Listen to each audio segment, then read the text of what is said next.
Electrify your imagination with our DIY kit. Easy to build, kid-friendly, unlimited fun and handmade in India. Welcome to Shogini Toys Ultimate Digital Party Kit Project 6. You should have already completed Project 5 for this project to function. So in this project, what it says, complete Project 5 and then connect wires E7 to J18.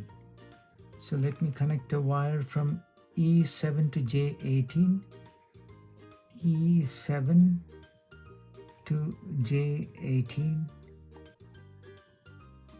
Okay, so J18, one wire is connected, and another wire A18 to positive. A18 to positive. Okay, let's switch it on. When we switch on, number 5 is getting displayed, and when we press the button, the digit changes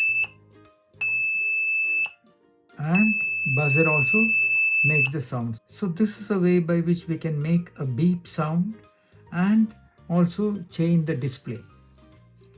Perfect, let's move on. Build, learn, and create. Unleash your inner engineer with our DIY electronic kit.